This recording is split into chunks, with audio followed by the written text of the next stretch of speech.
are Islamic reformist women and controversial issues in southern Thailand in 2021. And then he also conducted research with the Muslims in Thailand and their political responses to the Thai state and society, a preliminary study in 2020. And in 2017, he conducted research on the political accommodation of Salafi reformist movement in Thailand as his PhD thesis at the University of Leeds.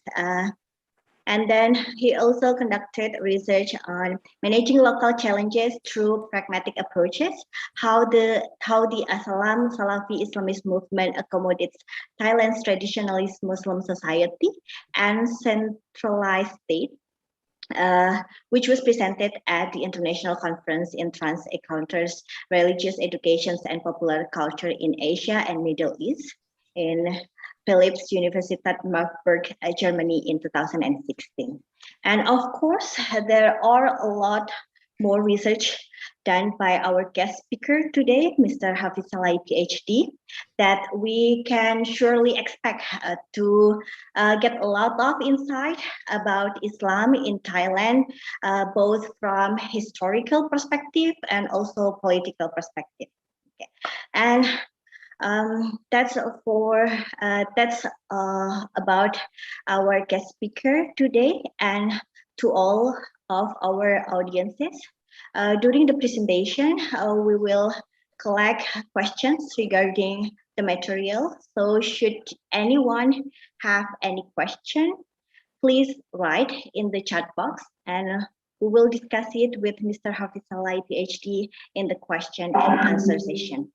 So without further ado, let us welcome our guest speaker today, to Mr. Hafiz Salai, PhD. The time is yours. Assalamualaikum warahmatullahi wabarakatuh. Thank you for Mr. Moderator, and I would like to send my gratitude to Dr. Muhammad Wildan for inviting me to this talk, and I feel very pleased and honored to be here today with you.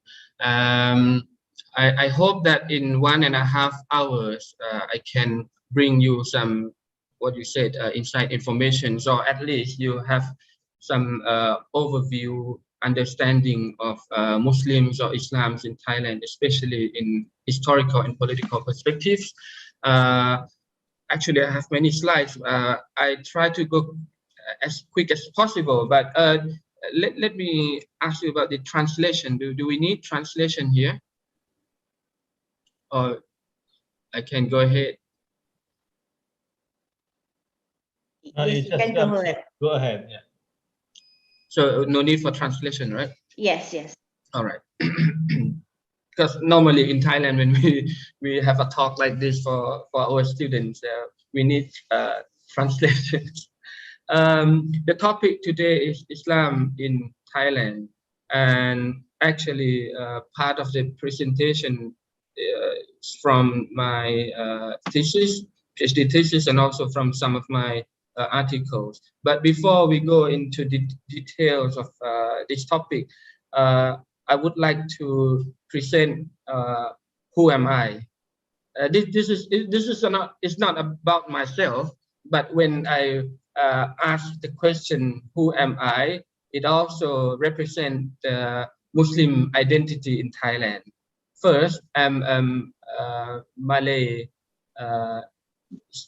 living in Thailand, in southern part of Thailand, and I have been in Bangkok for 10 years for my studies, and also during my research and my activities, I traveled to other parts of Thailand, like Chiang Mai in the north and some northeastern countries. So what I'm saying is that we have seen different dimensions of Muslims in Thailand, and when I study abroad or I travel, I can compare our identity here with those of Muslims elsewhere in the world. So this is a brief introduction. Actually, I live in town or in city of Yala. I was born in Yala, one of the southernmost provinces in Thailand, and my friends when I was young were, surrounded by. I was surrounded by Buddhist friends because I live in downtown. But if you go to countryside, the majority of people are Muslims. So this is a quick environment introduction of circumstance that have been raised in 40 years. So you may know, because we are ASEAN, in ASEAN, the map of Thailand already. This is a mosque. I can say that it's the most famous and beautiful mosque in Thailand. This mosque was built by the government. It's the central mosque of Patani. So when I say Patani, a lot of people here may understand already. We have Patani with two T's. It's the name of province. Patani, Patani is the name of the province. But when you mention Patani, Patani, it represents three provinces plus another four district of Songkhla province in the upper southern part. So this is the difference of historical backgrounds of Muslim majority areas. When if you go to Mecca and you meet people from southern Thailand, they may represent themselves as Patani or Jawi. And when we mention Jawi, there's a connection with Indonesian or Java as well. So I'll go into detail in further slides. I want to ask you the first question about what have you known about Muslims in Thailand. A lot of people, even though they stay in Thailand, they live in Thailand, but they are not in southern part, they might view Muslim from southern Thailand as a people of what you call having separatist ideologies. Or when you heard about Patani, the first image that kept popping up in your mind maybe about violent situation in the southernmost area. Or some people might know that Muslims in Thailand is the biggest or largest religious minority in Thailand. I'll show the percentage after this. And we are originally ethnic Malay. Is it right? This is, you can see the question mark. Yeah. In Thailand, of course, the majority of Muslims are Malay ethnically, but they are not only Malay. They are more, backgrounds.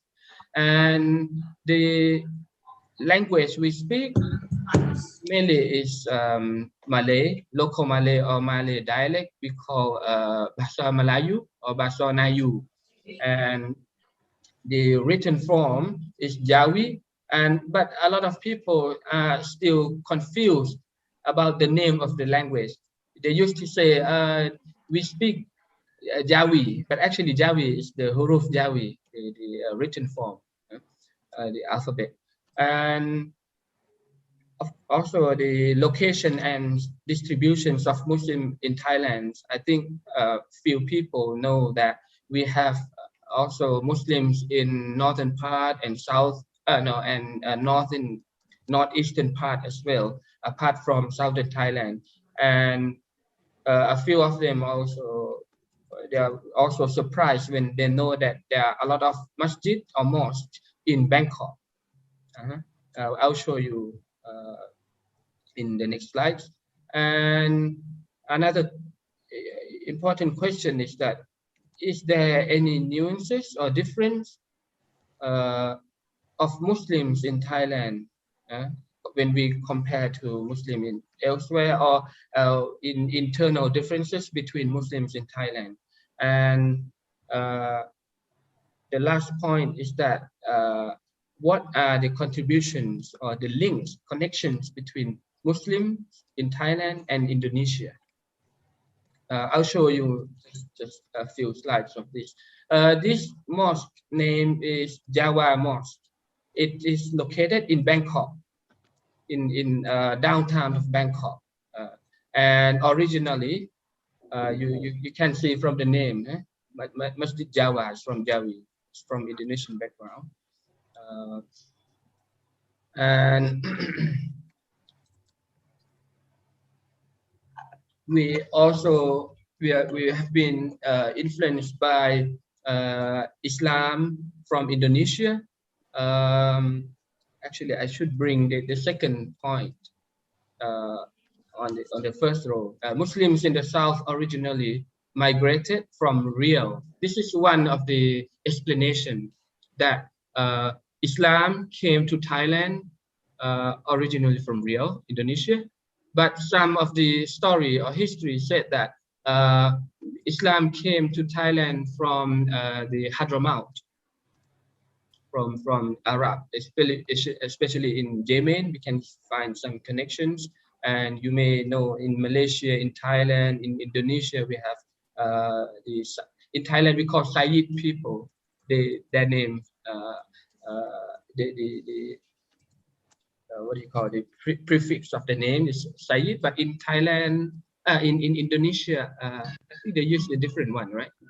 I used to know some lecturer from West Kalimantan, start by Sharif or something, for Sayyid, for people from Hadramaut.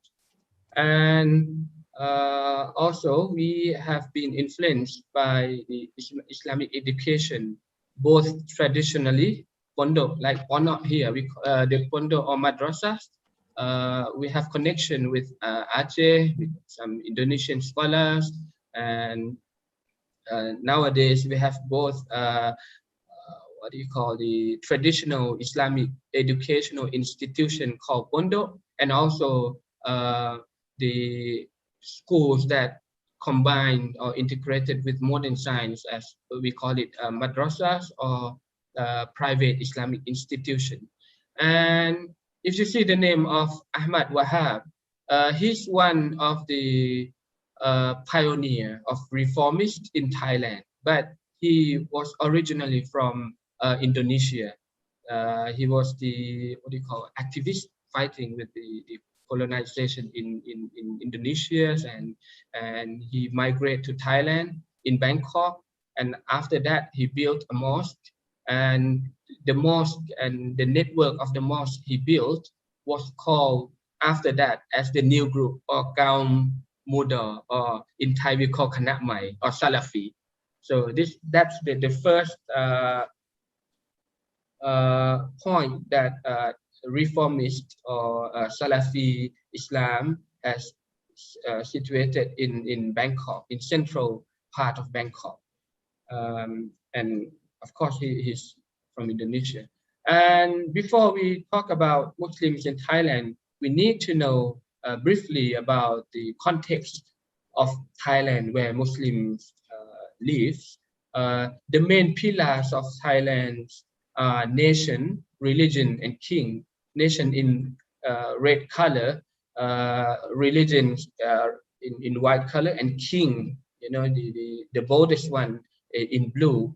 And if you talk about social, political environment or context in Thailand, you can't ignore these three main pillars.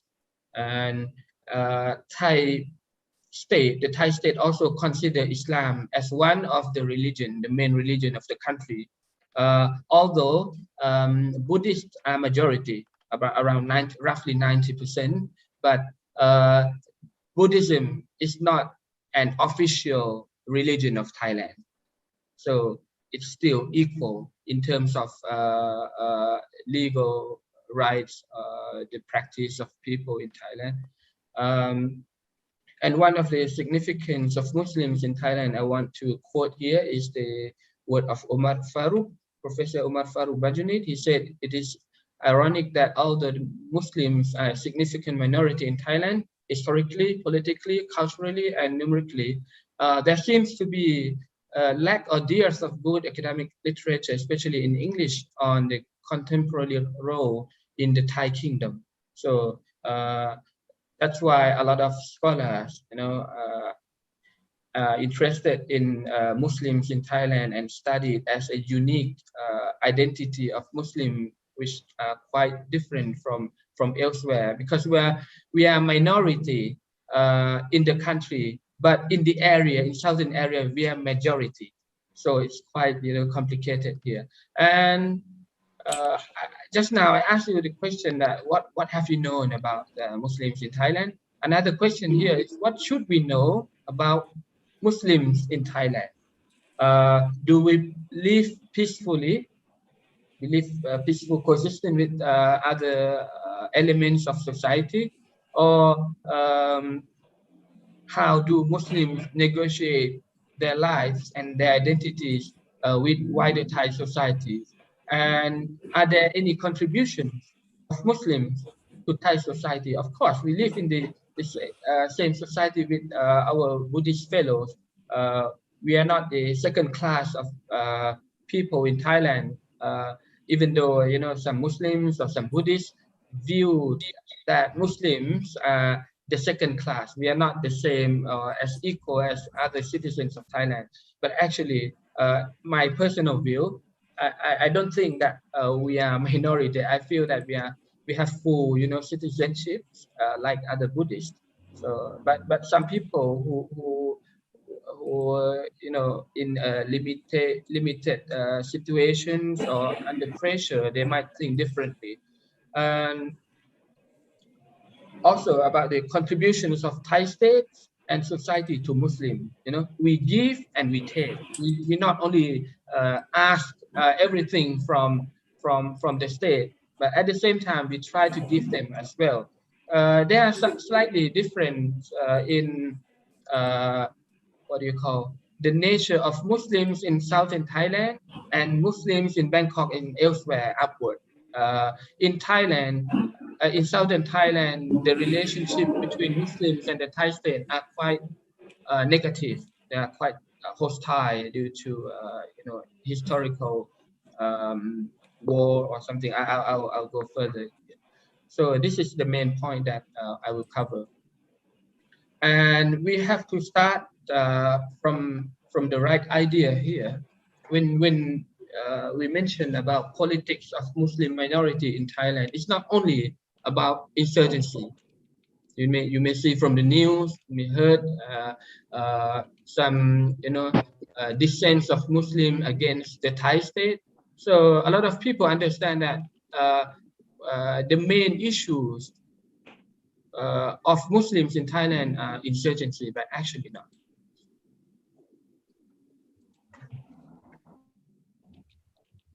And another question is that, are we, Muslims in Thailand homogeneous or heterogeneous? Actually, we are diverse. I want to highlight here.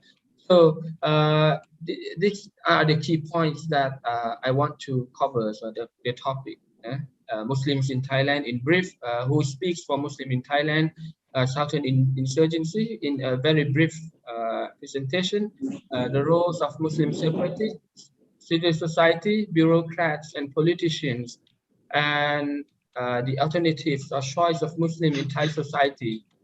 It's not only about fighting, but we have big rooms of engaging. And also the interesting point is that interactions between Muslims and the Thai state, how positive or negative are they? And how, as a Muslim living in Thailand, can retain their identities as a Muslim when we have to live or socialize with wider part or other elements of Thai society. And finally, the conditions in Thai society that shape Thai Muslims' reactions and identities. This one you may know already, the distinction between Islam, Muslim, and identity. In my every time when I have a talk with Muslims and non-Muslims, we need to start from this point that Islam is something textual and very objective, while Muslims, mean something flexible, contextual, and subjective. And for Muslim identity, of course, it's not about Islam only. It's not about pure Islam or Salafi, but we have, the mixture of culture, religion, and social or cultural traditions as well. So when we talk about Muslims in Thailand, people refer us to as in different terms.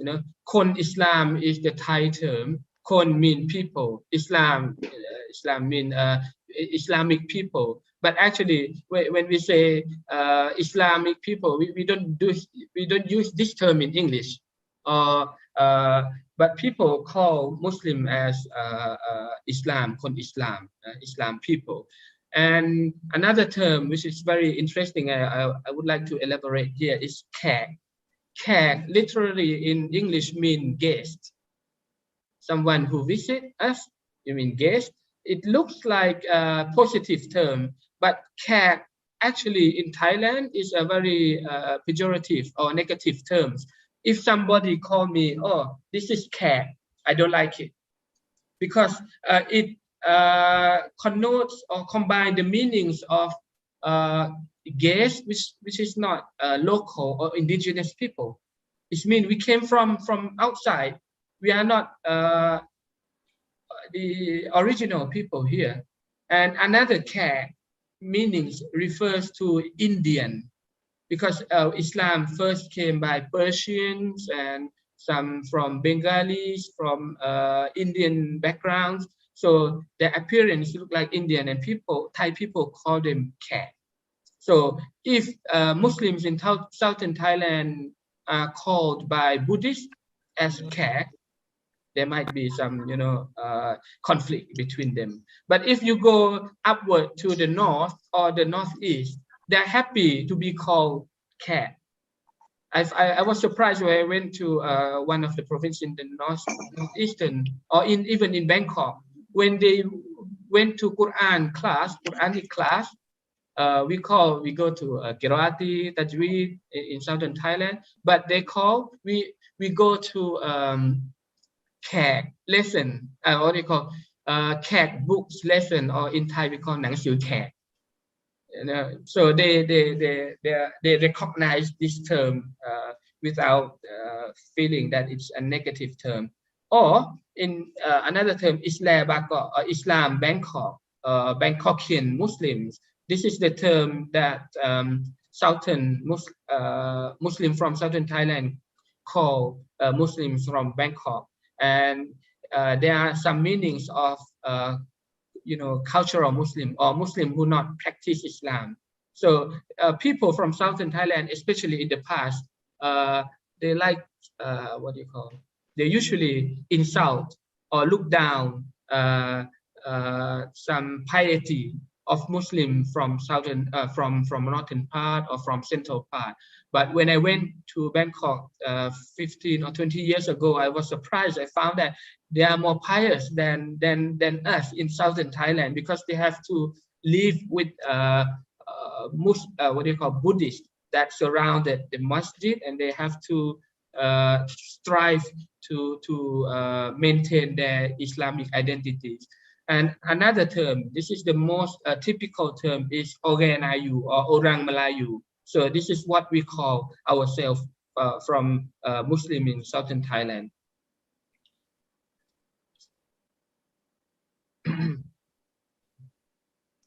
And Islam, Muslim and Malays, and Thai Muslims in Muslim minority politics. Just now, I try to give some background of Muslims in different parts of Thailand. For the Deep South, as I mentioned, that Islam and Malay cannot be separated. It's intertwined. When you say, I am Orang Melayu or Orang Melayu, it means I am Muslim by religion, and I am Malay or Melayu. So you cannot separate this. Like in Malaysia, as if you heard about Masuk Islam means Masuk Melayu when people convert to Islam. In southern Thailand as well, the cultural or ethnic or racial identities are very strong and combined with religions. And we also called Bahasa Melayu here as Bahasa Nayu or Jawi. And one of the classic story about Bahasa in southern Thailand is that when people or Muslims from Bangkok came down to southern Thailand and they can't speak Malayu, people here will look at them like we can say that they look down, that their Islamic identity is not complete. It means when they came down and speak Thai, some children might ask them, "Are you Muslim?" He said, "Yes, but why don't you speak Islamic language?" And he was surprised. What do we have Islamic language? He said, "Yes. What is Islamic language? It's Malayu language." So a lot of people here still consider that Bahasa Melayu is the language of Islam. And if you don't speak Bahasa Melayu, your piety might have some imperfection.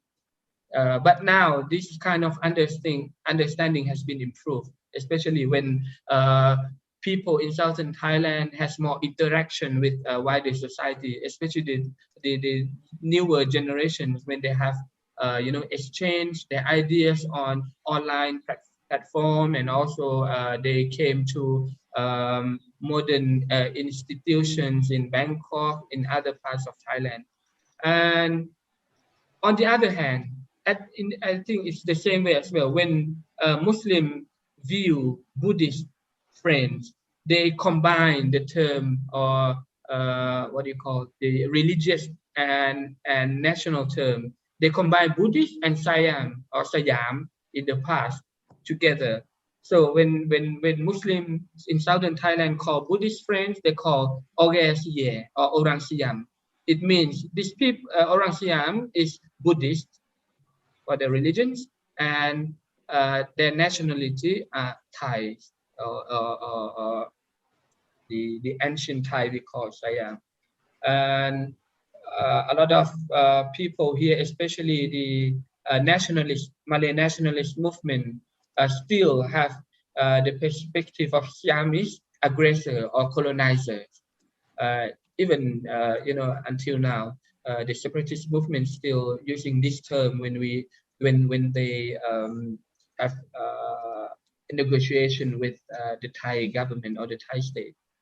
And in general, there's still discrimination from both sides, from Buddhists and from Muslims, especially in the South. The relationship between Muslims in the South are quite negative, while in Bangkok, in the northeastern part, it's quite positive, or in integration, what you call accommodative way in their relationship.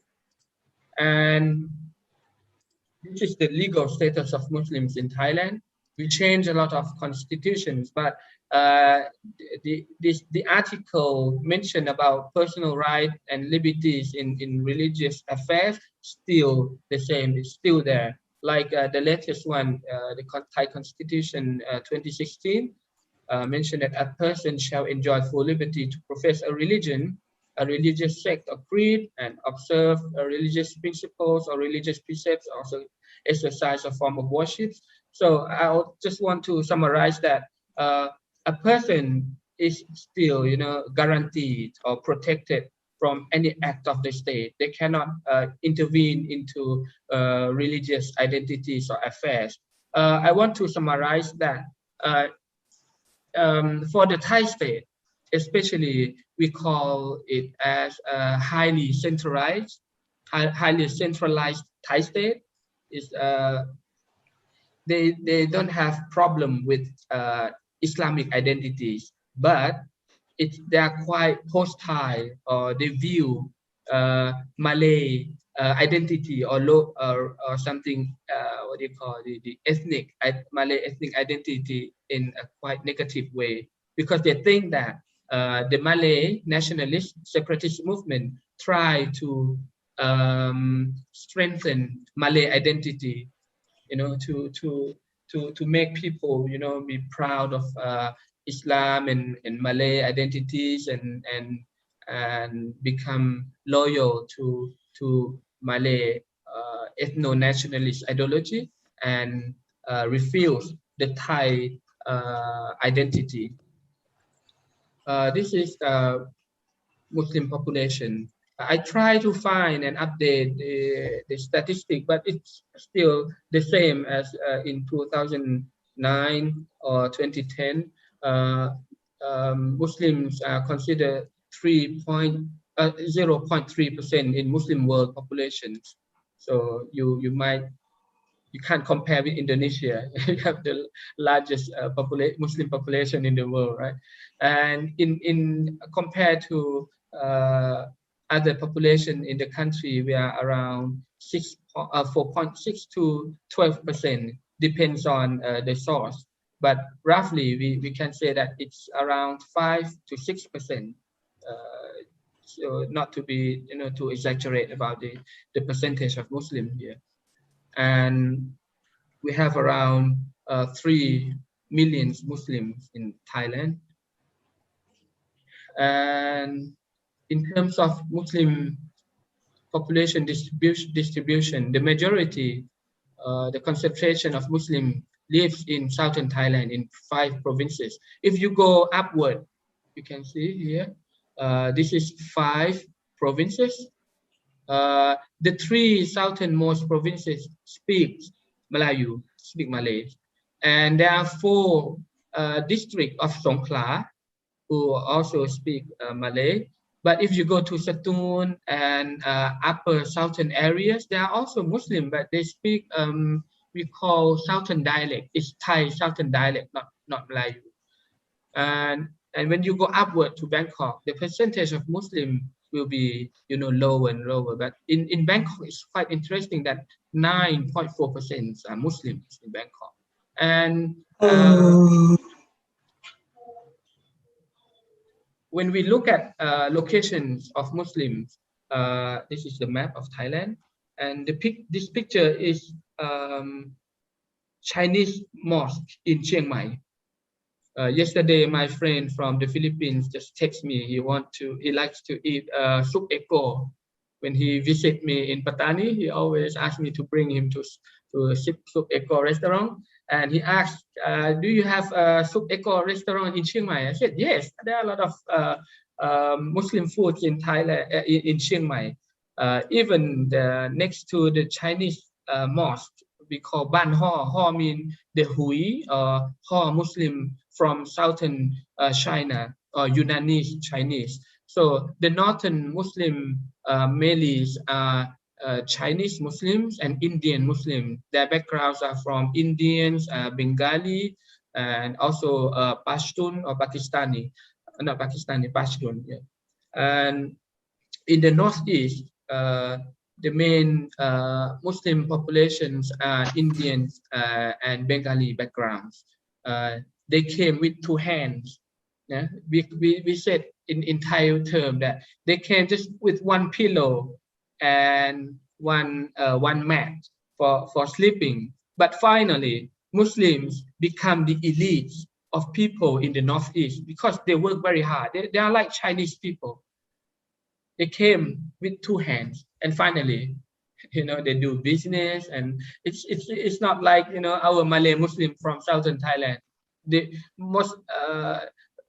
lot of people compare Muslims or Malay Muslim in southern Thailand like other Buddhists.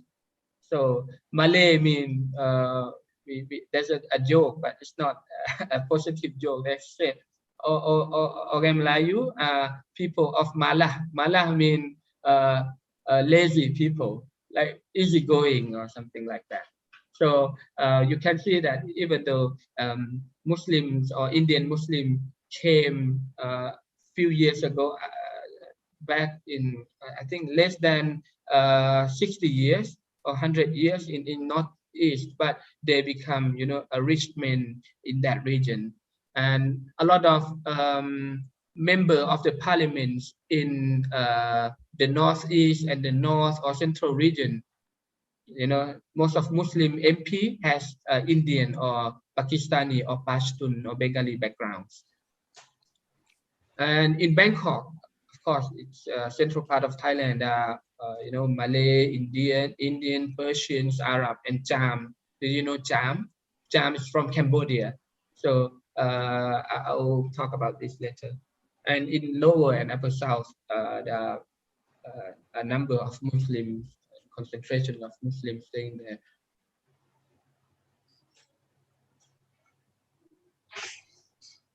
I have to go as quick as possible.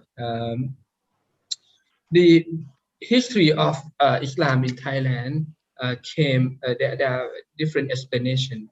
From southern region, the main story that we have heard a lot, it's the conversion of Islam, to Malay elites in 15th century. This means that we Muslims here does not descended from elsewhere, from other region, but we were born here with non-Muslims in the past, and they convert to Islam. Or some might say, some story telling might say it came from Indonesia, but the most reliable story is that it's about the conversion of Islam. But of course, it came upward from Indonesia, from Malaysian regions, and in central region it's different story. Foreign, they are not in what you call local people. They are not original people or indigenous people, but they came from outside. I think this is the source of the word "khek" or the guest. Why Thai people call Muslim guests? Because they originally came from Persia, and they were Shia during the beginning. Now we have the formalized Islamic institution, or we call Shaykhul Islam, or National Islamic Committee. And originally, in first few years, not few years, 100 years, they were all Shia. But lately, in modern time, starting from 1960s, the Sunni or Sunnah Muslim become the leader of Thailand. But at the beginning, they are quite well recognized by the Thai kings in the past.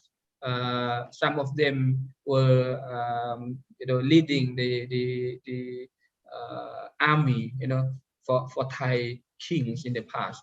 And we have also Muslims from Cambodia who were captured by Thai and settled in central area of Bangkok. If you come to the most downtown area in Bangkok, you will see the canal, like Sungai, a small, longest dig canal. It was digged by Muslim captives from Patani and also from Jams Muslims. And you can see a lot. You will see a lot of masjid located alongside the canal. And the most expensive land, of course, it's in downtown.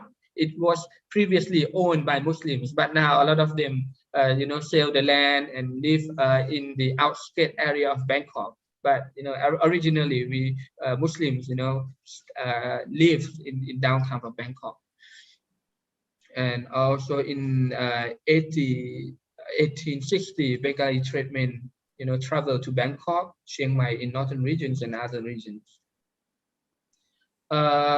Regarding the Islamic institutions and law, we are now promoted and supported or patronaged by a lot of law.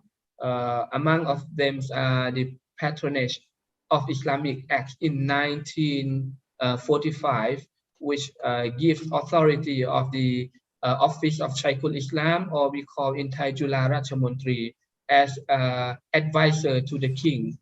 And also we have the formalized Islamic institution called Central Islamic Committee. And in each provinces, especially the province where Muslims live, I forgot their minimum requirement of number of masjids.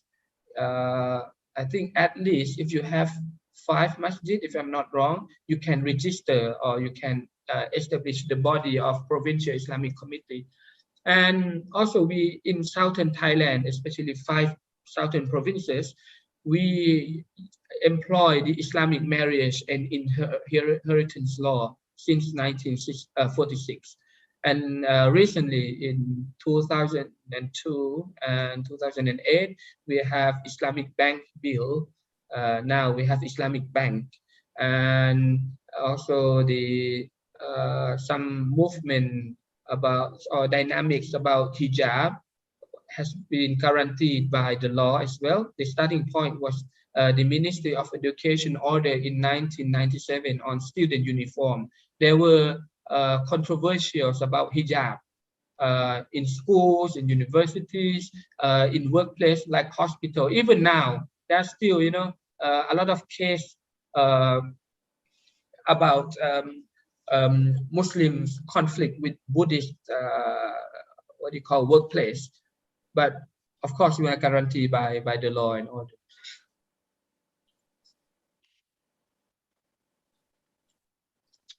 In terms of social and religious institutions, there are over 500 private schools teaching Islam, or we call the Islamic private school or madrasa, and pondoks or traditional original pondok in southernmost area.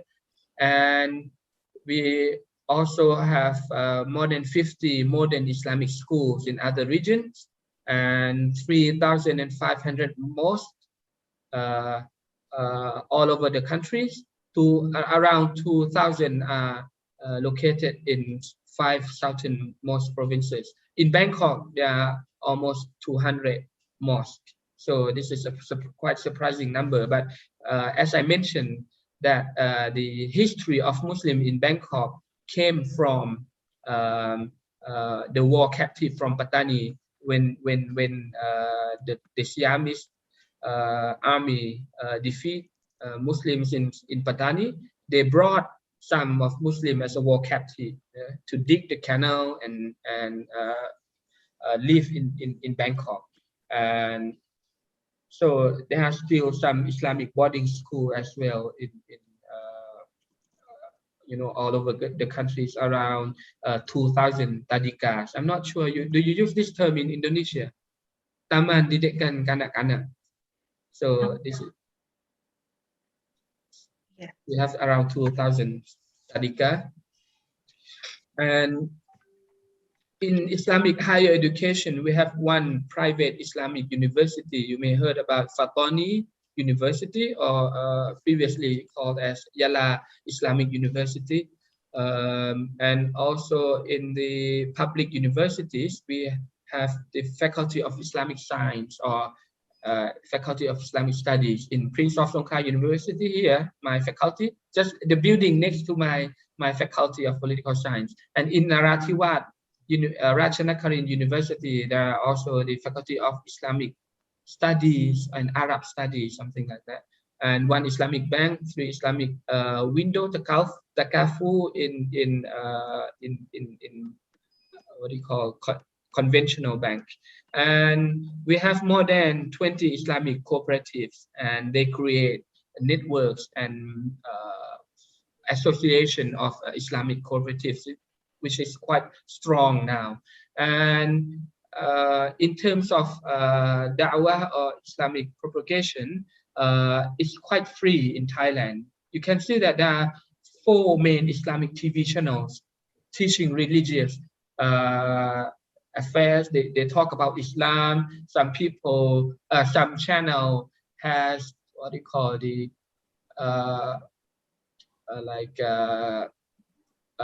people taking shahada online or through TV. So it's quite threatening when you know, some Buddhist people see, oh, some Buddhists becomes Muslims and they can see on TV. But this is one of the indicators that in Thailand it's quite open, you know, for religious affairs. And for the Thai political cultures that we need to understand, you know, as a context where Muslim lives,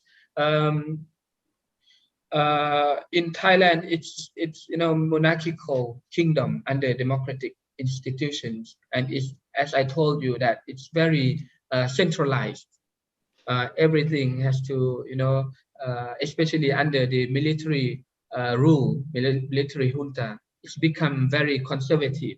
But why a lot of academics, when they heard that Thailand is a very conservative country, a very highly centralized political structure, in common sense, they might think that religious affairs might be very limited, but actually it's not like that.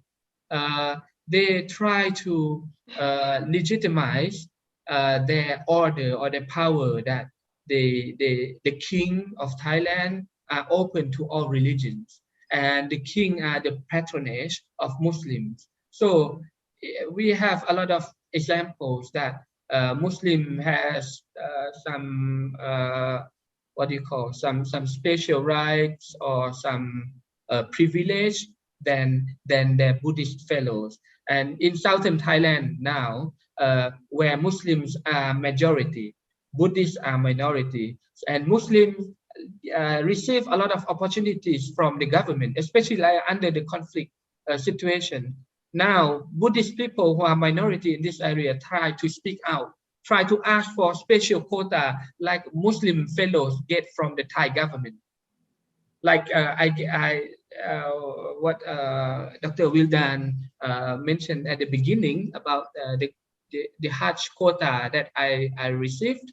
It's part of the special quota or the privilege that the government gives to Muslims. And this, I think this has been provided for Muslim more than 20 years. But lately, in 5 years back, our Buddhist friends try to ask the government to give them, the scholarship or money to go for, I don't know what it's called in English. It's like the Hajj, Buddhist Hajj in India, Haji. They have Buddhist rituals, in India. So they also receive the same thing that the government gives to Muslims. So this is what's going on in our country. And one of the outstanding features of Thai governments and political structure is bureaucratic quality and the Thainess. In 1969, around that, during the Second World War, Thailand tried to modernize themselves, and then they try to make people, having awareness of the Thainess. So they try to get people from different backgrounds, religiously, ethnically, to be under one identity called Thai or Thainess. But and this caused a lot of problem, especially in southern Thailand. In other parts, they were not happy with this, but it's not that severe like in southern Thailand, that people use armed resistance against the government. When the government try to force people to be under one identity of the Thainess. Another aspects of Thai political culture is patronage systems, both in Muslims and non-Muslims area. And we also have check and rule. What is check and rule? Not check and balance, but check and rule. It's about the Thai political authorities or powers that tries to intervene into Muslim religious affairs. But I want to highlight that the Thai state, which is very centralized, they are not trying to control Muslim only. When we look at our Buddhist fellows, there are also some, political bodies that trying to control, to rule the Buddhist religious authorities or affairs. So I want to note here, and in the last line, the Department of Religious Affairs. I'm not sure in Indonesia, do you have this kind of department? I think that there should be, this department or even the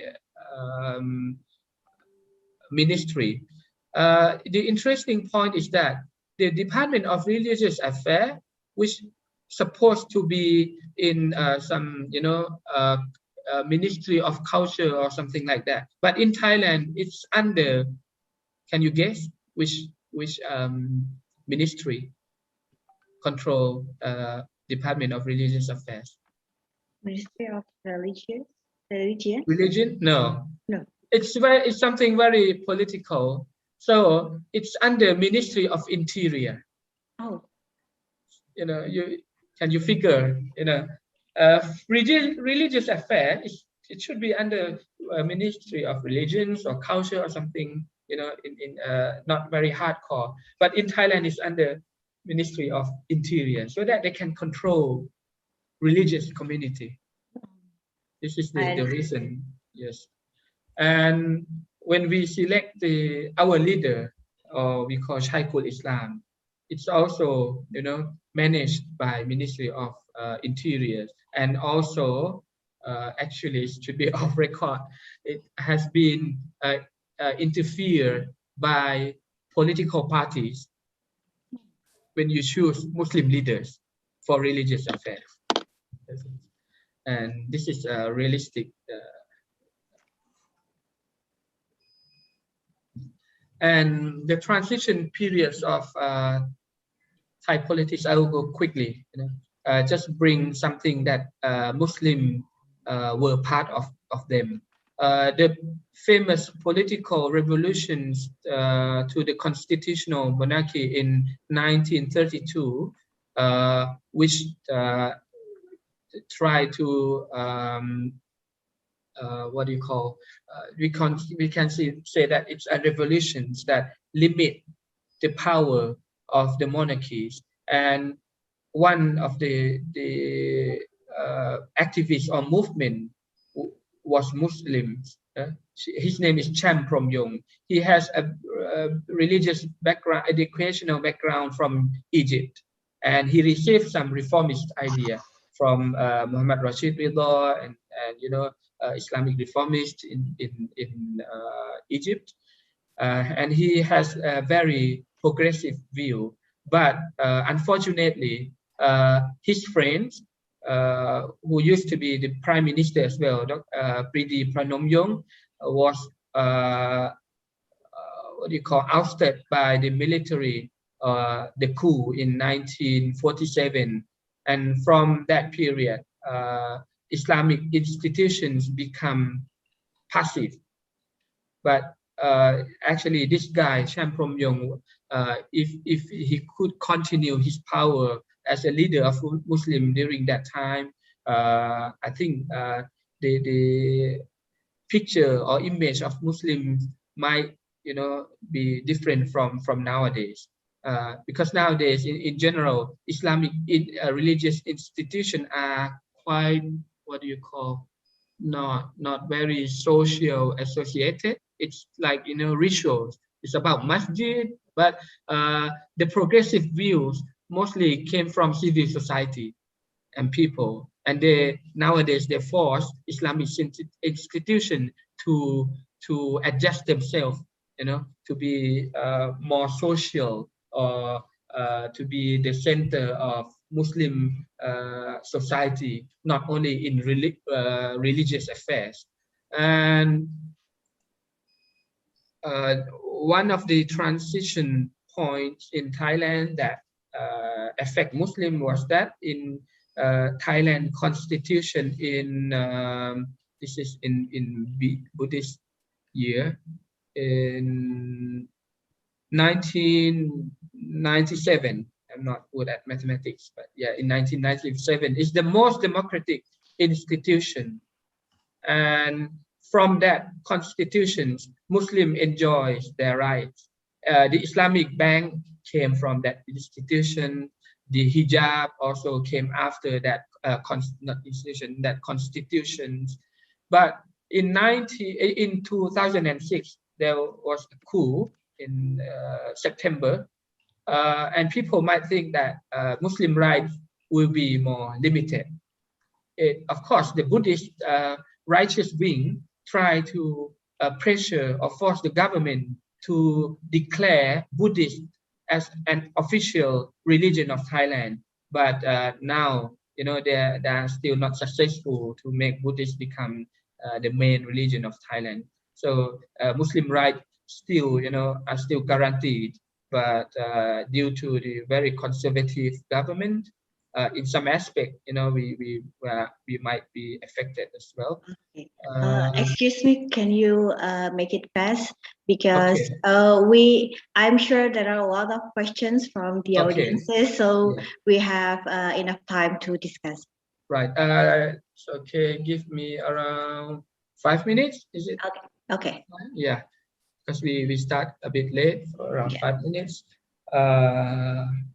All right, and you might know about the incorporations of Pattani to Thailand, and there are different period, but the okay, I want to summarize that there are different waves of Thai states in managing Muslim identities. But this is the political transitions.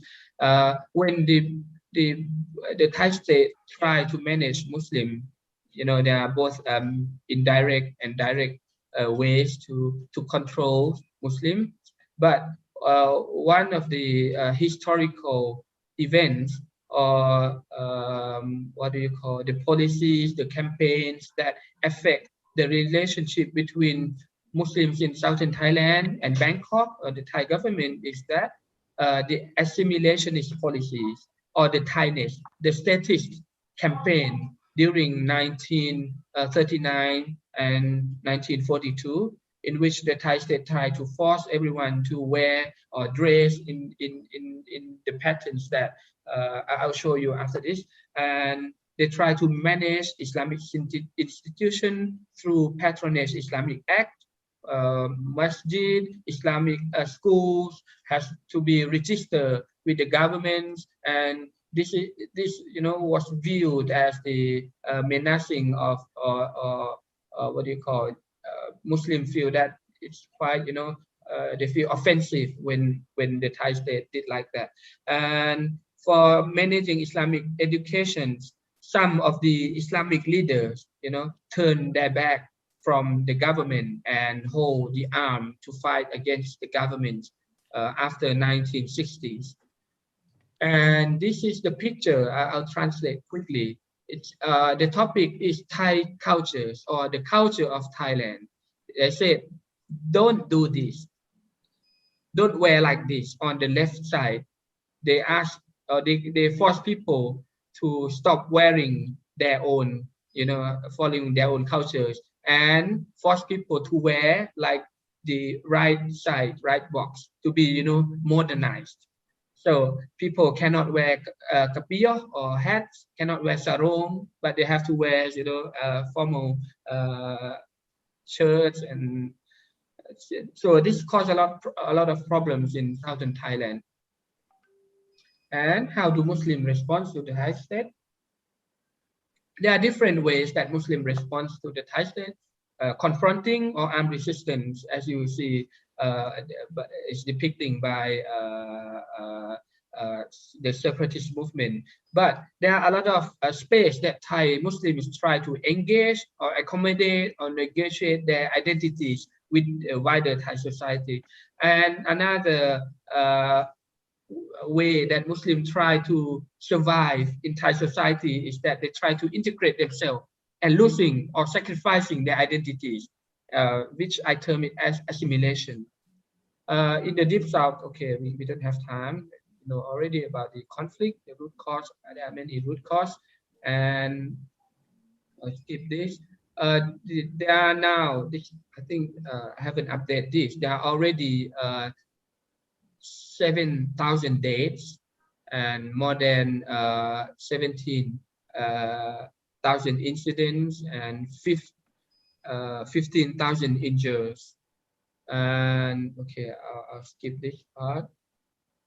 We also have peaceful struggle in a democratic society. We have the big hijab demonstration in Jala, and we have also the what do you call best practice or good example of how Muslim trying to maintain the Islamic identity. The famous case was Ban Krua Muslim community in Bangkok, which is originally from Cham or Cambodian backgrounds. They try to fight against the mega project by using democratic or legal procedures. And finally, this mega project has to stop, because of this campaign. And also Haji Sulong Abdul Kader proposals in the past has been viewed as a rebel, but nowadays Thai scholars recognize that his idea was very progressive. But the Thai security officers during that time, they didn't accept that and kidnapped and killed Haji Sulong. And we also have the civil society and youth movement. Okay, now this is quite important and very clear example. In Thailand, we are Muslim minority, but imagine that we can have the deputy prime minister, Muslim deputy prime minister, Muslim head of parliament, Muslim minister of foreign affairs, minister of interior. So this is the indicator. These are the indicators that showing the openness of Thai political structure. So, all right, I think I should stop here. Okay, some of them has also, I mentioned that you have to sacrifice your identity. Like if you want to be a governor in Thailand, you have to change your name. Like my name, my formal name is Hafiz Saleh or Saleh. If I want to be a governor, I have to change to Thai name.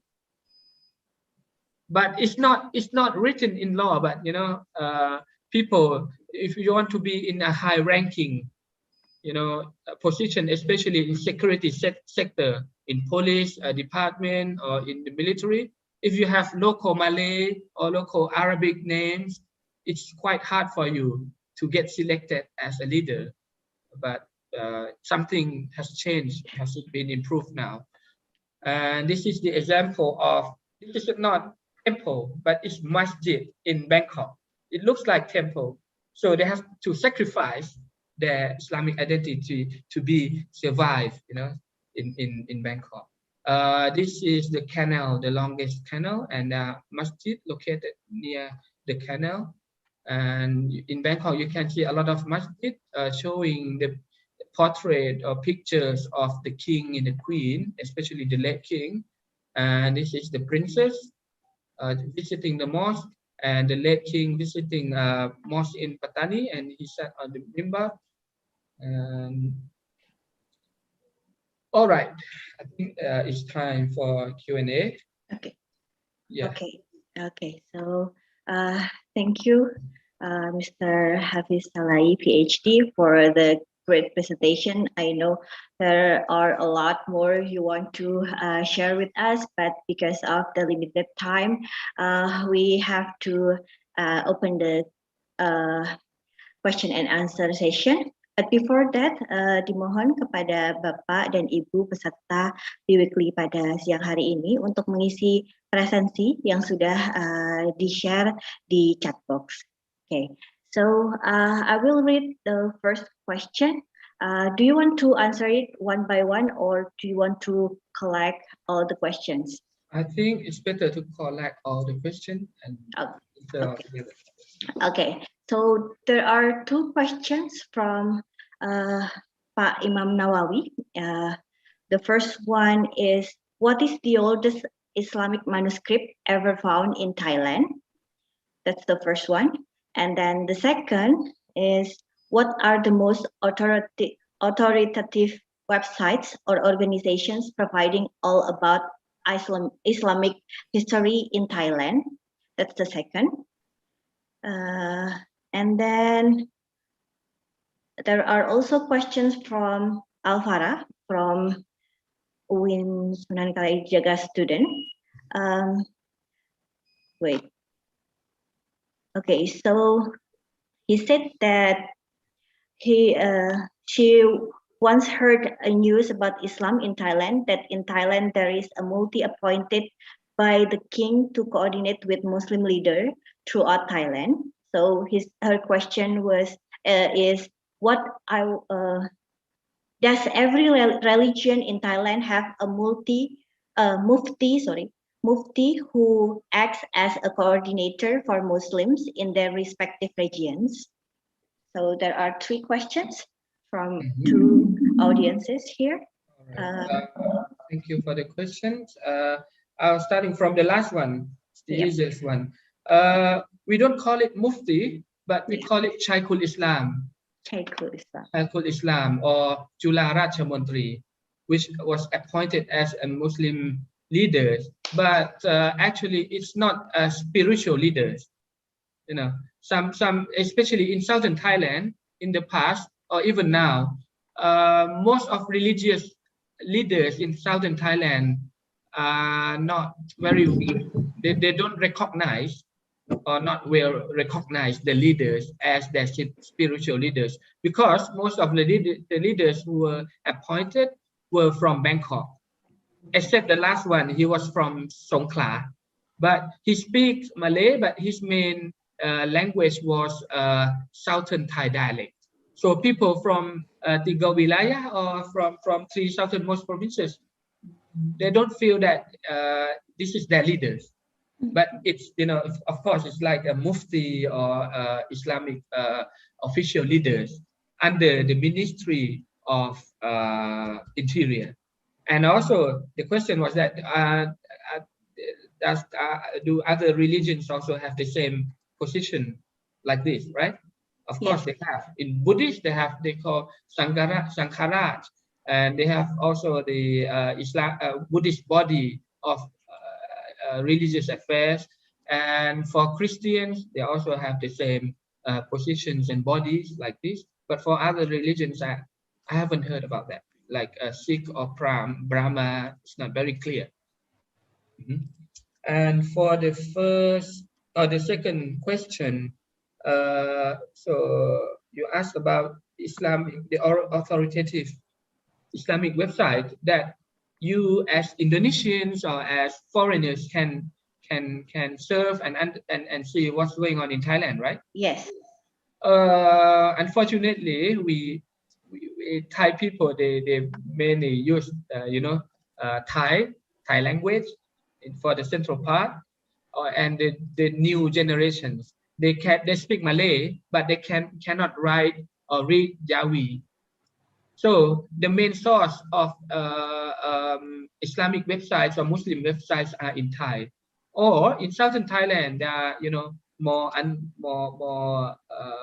what do you call, like more awareness of reviving Melayu or Jawi texts, but there's still lack of Melayu website or website presenting in Rumi or in Bahasa Melayu or in Jawi. And of course we lack of English website. So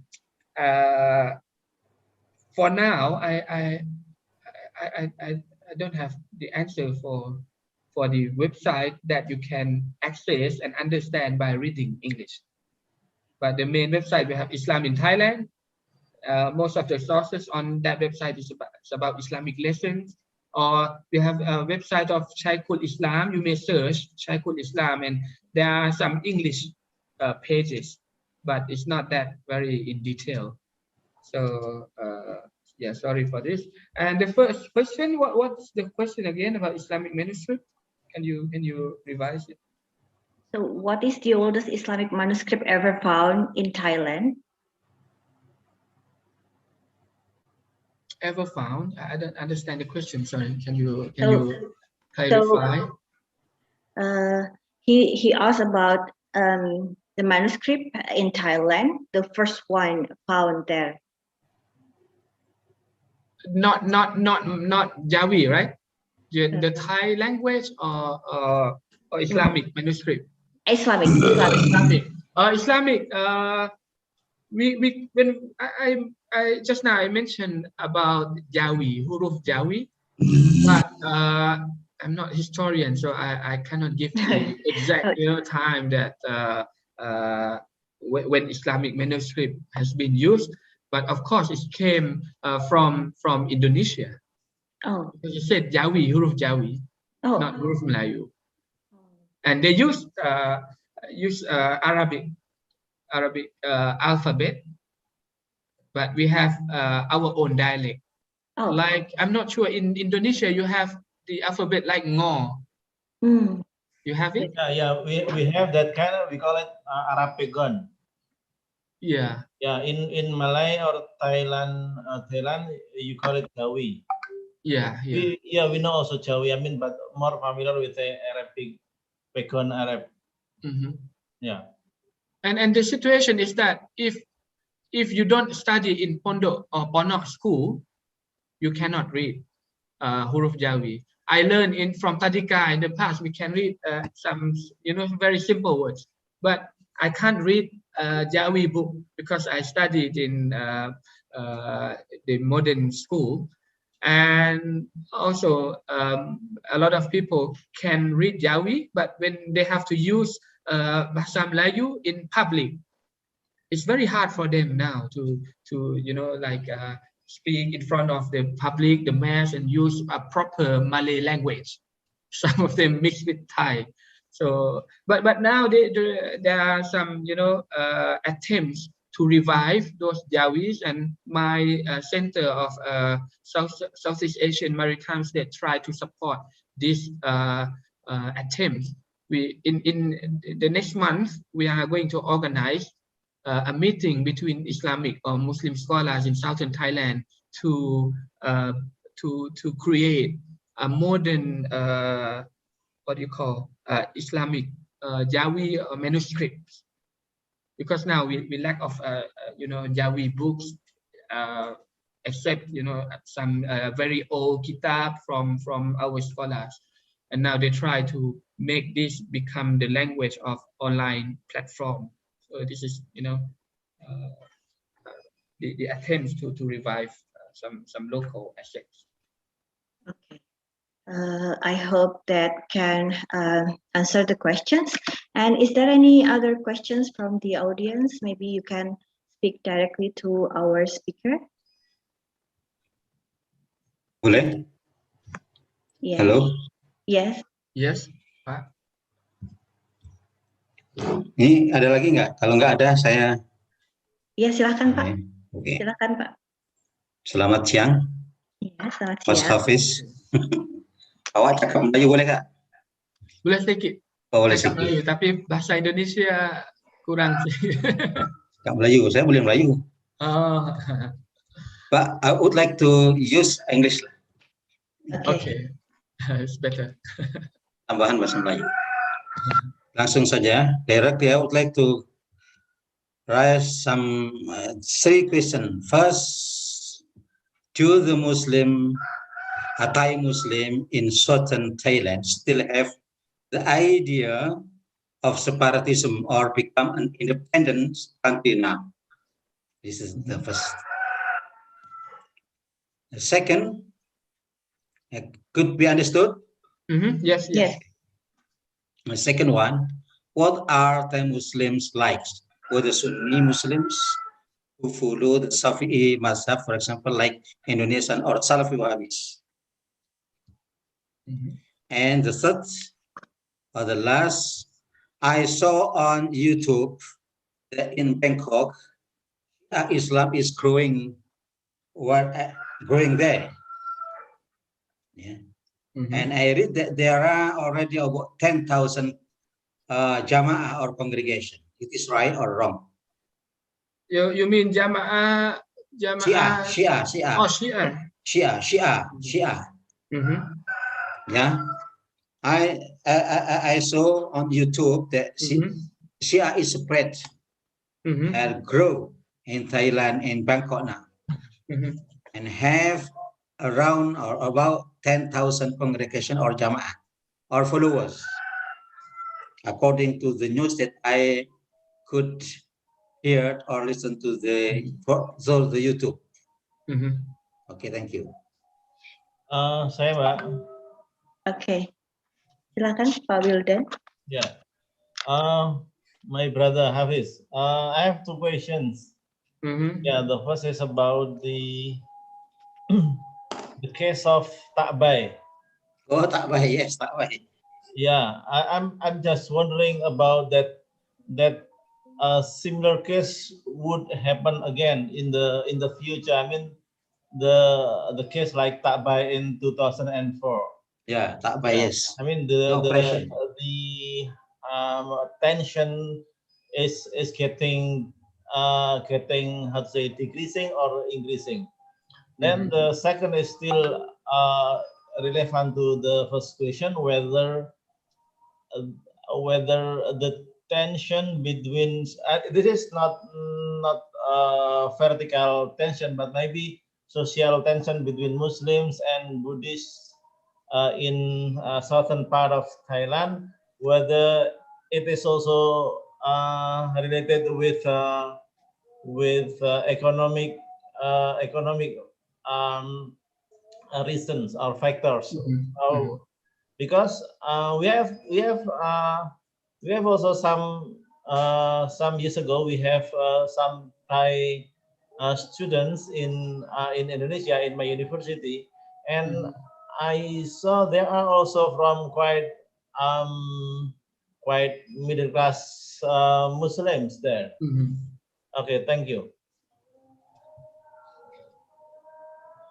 Is there any other, or we can give the time to Mr. Hafiz again to answer the question? Okay, I think that's from the audience, on the online audience here.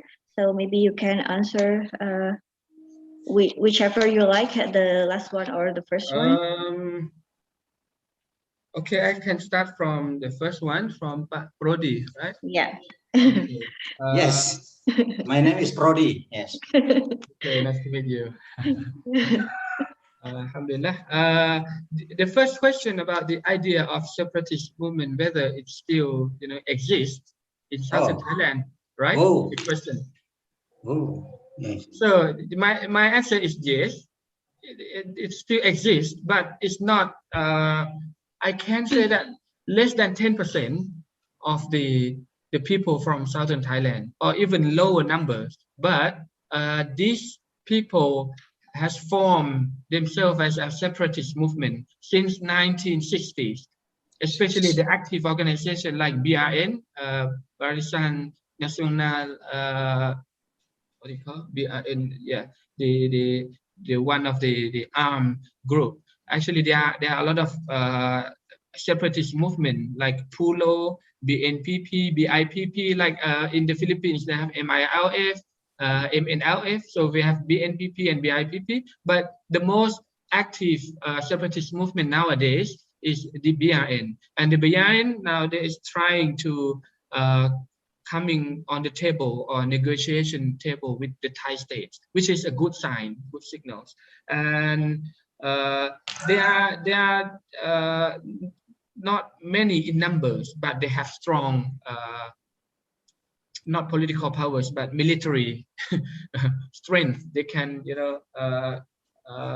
fight with the army by hit and run like this. So, but if we consider, actually, we can combine this question with Pak Wildan as well about the Takbai case, whether it's what do you call, can it be similar incidents in the future? My answer is that we cannot rely on anything. The Takbai incident can take place anytime if it's used by the government side or whether the separatist side. When the separatists try to expand their ideologies, one of the way that they use is to legitimize the Thai state power, trying to point out that the Thai state has, human rights violations, and they oppressed Muslims since the past, and nowadays that still, army officers or police officers oppressing Muslims, but there's still, this kind of negative measures implemented by the Thai states, but it was very few. But the separatist movement tried to use this to delegitimize the Thai states. So this is what's going on here. But in general assessment is that the conflict or the violence has been decreased since last year, especially after the negotiation talk has been initiated, and so it's now, what do you call it? We can't guarantee when the conflict will end, but we are quite confident that no other ways except negotiation, will be the main solution that can end the conflict. But the options for the new what do you call, political structures or design of political management in southern Thailand can be like self-determinations or referendum asking people to be with the Thai state or not. But this is quite hard to go for referendum. But the most feasible option is the autonomy. So now they're trying to different group of Muslims and non-Muslim trying to promote their models for the autonomy, and this is the most possible way because it's a central way between the government and the separatists. In the eyes of the government, they think the separatists will not stop at autonomy. It's just one station to get independence, while the separatist movement also think that the autonomy,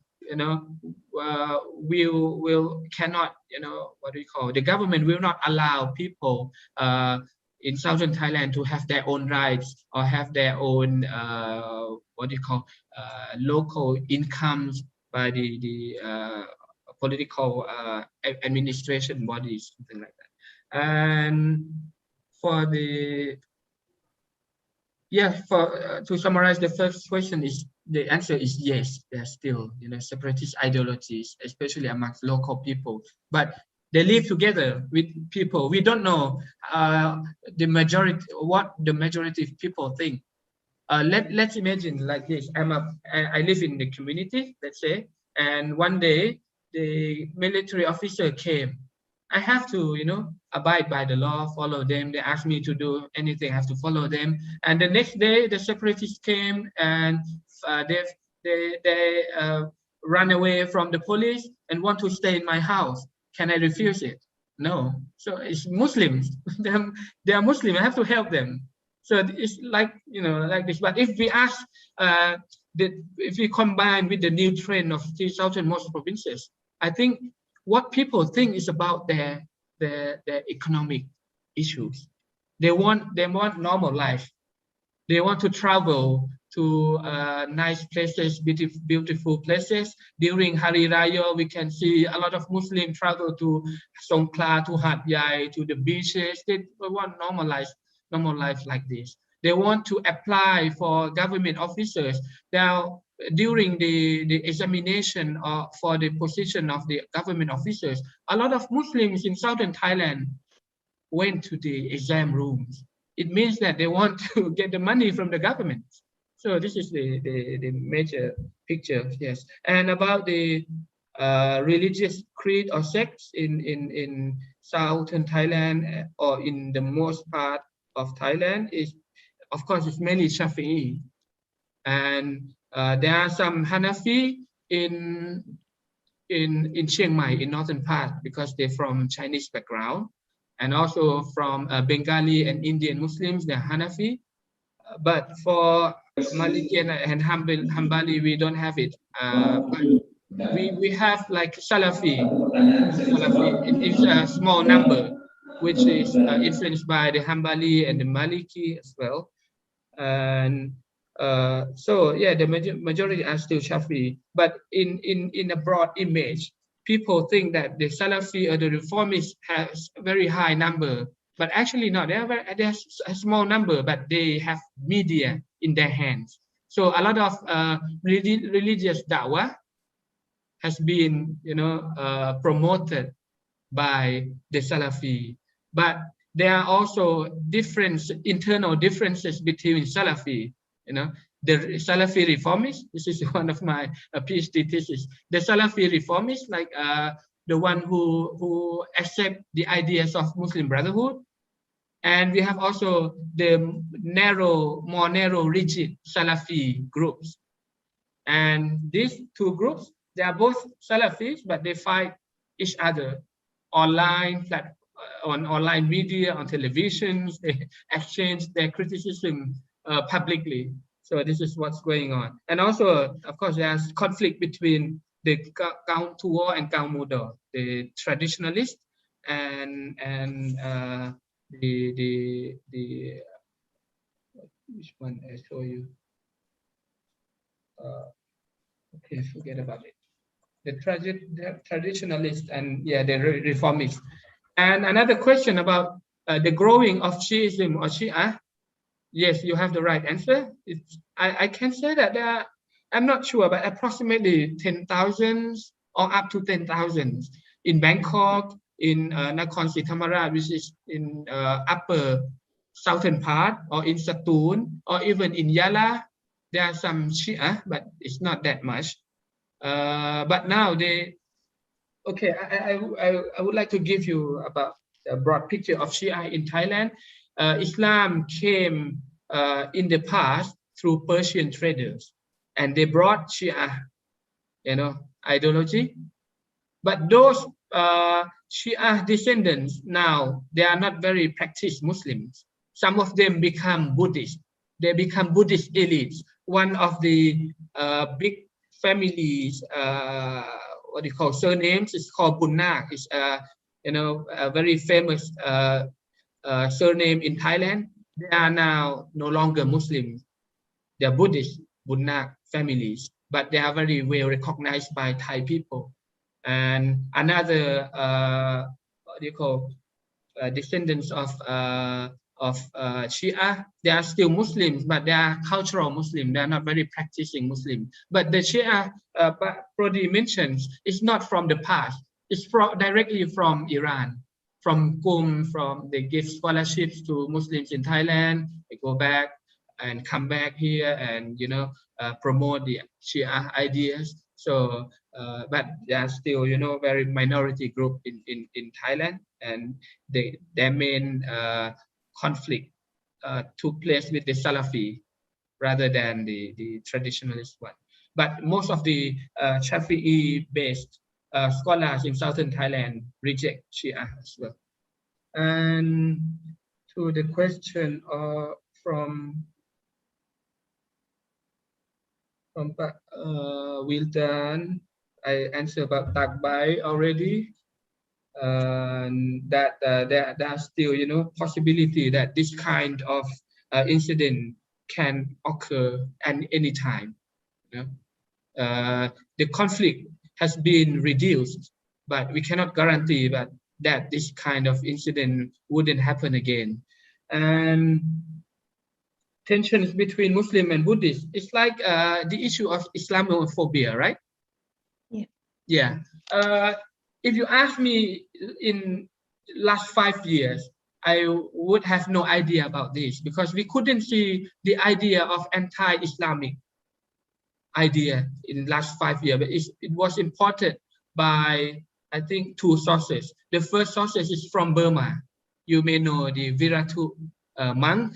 Some of the right-wing Buddhist monks in Thailand try to imitate the idea of Viratu in Myanmar, but he was kept, arrested by the Thai state now, because he say something online, and he encouraged Buddhists to kill Muslim, to burn masjid, but this is not allowed in Thai society. So he was what do you call? They canceled his monk duty and arrested him.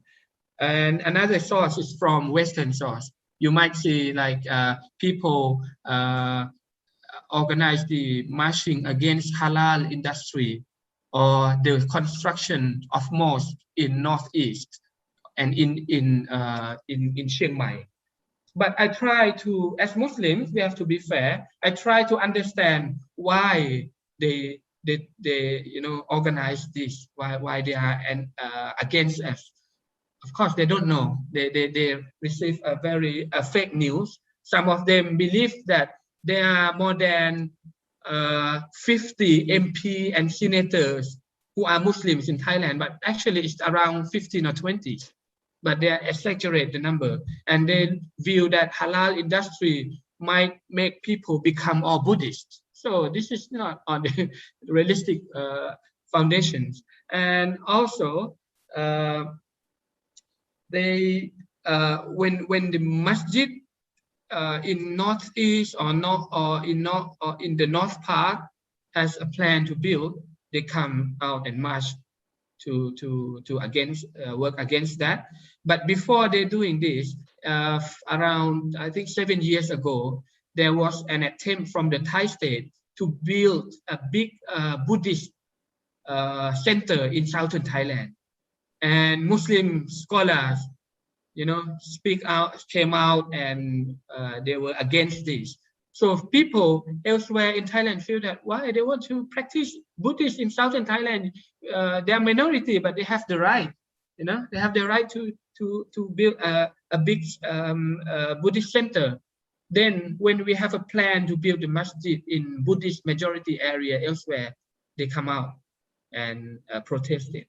And also in southern Thailand, one of the reformists, Salafi reformists in Thailand, Dr. Ismail Lutfi Chapakia, the director of Islamic University, has a plan to build a very large Islamic center, and they were funded by Saudi prince. And some of the people from northern and eastern part try to remind what we rejected, the Buddhist center in last 7 years. So this is what's going on in Thailand. There are still what we call kind of anti-Islamic sentiments, increasing now. Okay, I hope I've answered all the questions you have.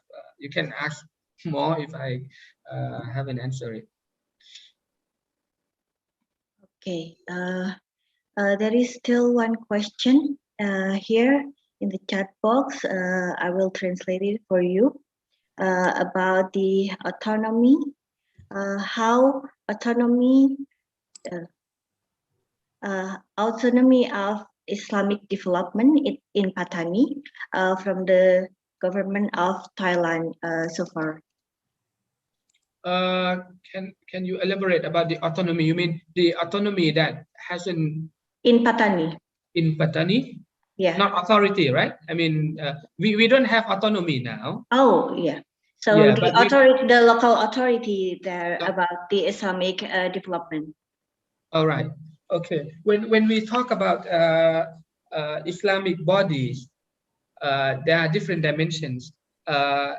In the religious affairs or religious dimension, the main formal Islamic institution is we call Majlis Agama Islam, like Islamic Central Committee or Provincial Islamic Committee. We have in many provinces, and it's under the Shaykhul Islam, Office of Shaykhul Islam, and the Thailand Islamic Committee. And there are also how to say, it's like alternative for Muslims in Thailand, the civil society. When they think that the Central Islamic Committee or Provincial Islamic Committee cannot be, function, cannot support their needs, they have to work by themselves. Like in what you call in a crisis like humanitarian crisis, in flooding, or during COVID, if the Islamic institutions are passive, so we have Muslim civil society trying to encourage the Islamic authority to work together. For example, when people are encouraged to follow the COVID-19 measures, they need Islamic scholars, they need Islamic authorities to come out and speak that, okay, you can pray by distancing. But if civil society talk by themselves, Muslim medical doctors said that you have to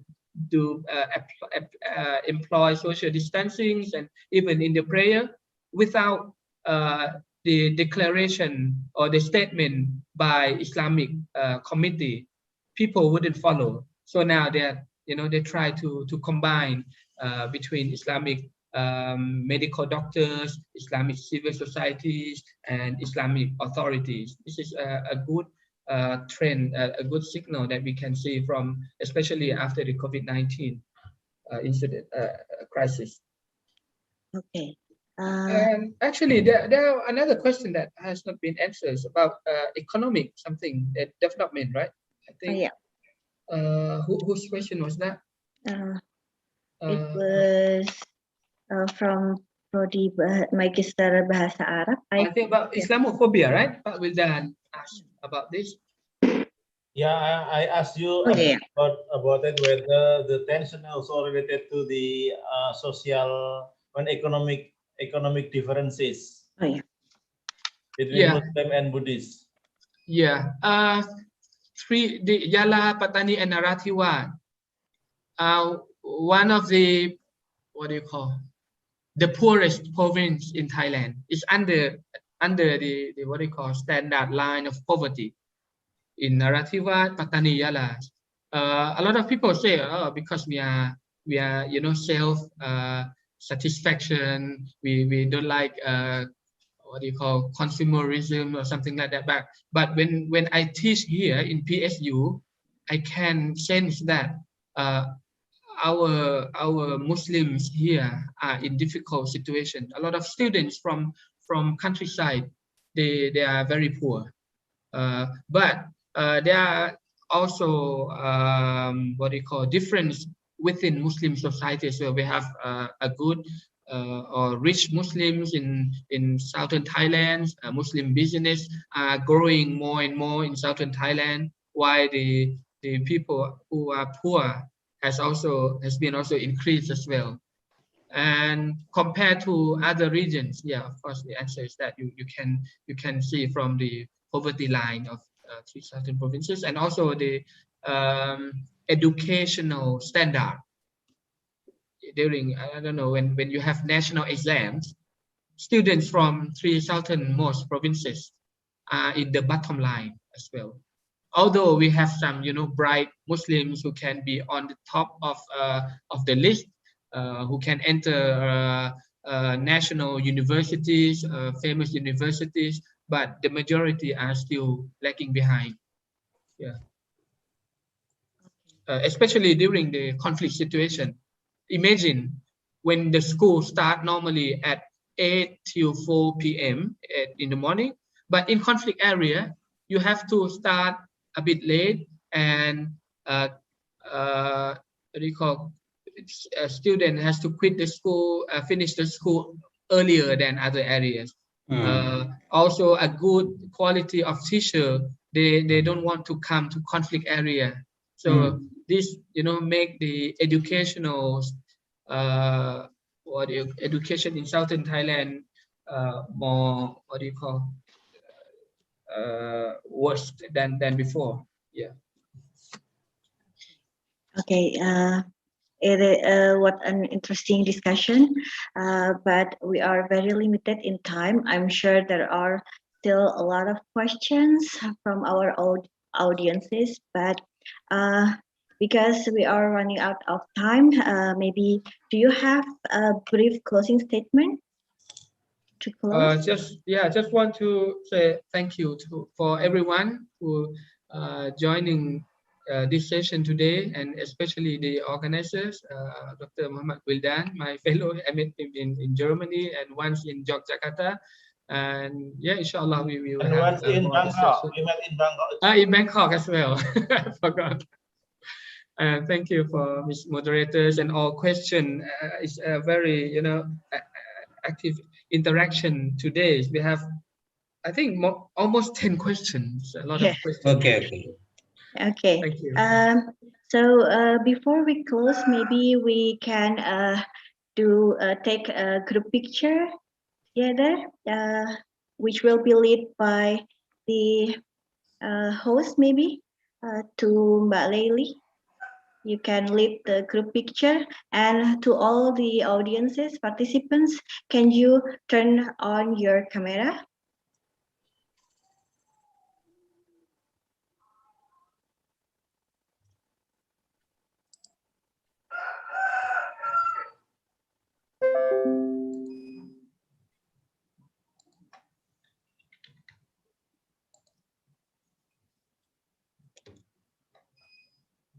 I think, yeah. Okay, I will take the pictures.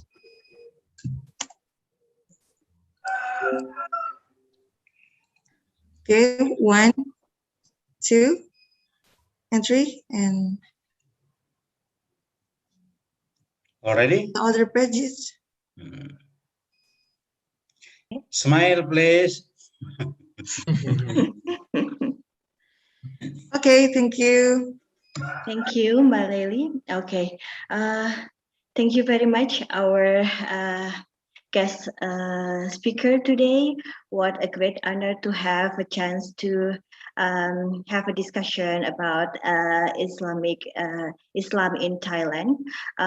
We hope that we can have another opportunity to have you here again in our forum to know more about Islam in Thailand, because it is interesting to know that we have a connection or links in historical link between Islam in Thailand and Indonesia. I guess there are also a lot of our audiences who want to ask more about Islam in Thailand. So maybe that's for our bi-weekly forum today. Thank you very much for Mr. Hafiz Salai, PhD, for the time sharing with us, and also thank you very much for all audiences. I should end here. Wassalamualaikum warahmatullahi wabarakatuh. Pak Hafiz, Pak Wildan itu minta dijemput ke Pattaya. Pattaya? Ya, Pak Wildan minta dijemput pergi ke Pattaya. Bila? Bila masa? Dia nak ke sana. Pattaya bukan Patani. Bukan, Pattaya dia. Pattaya.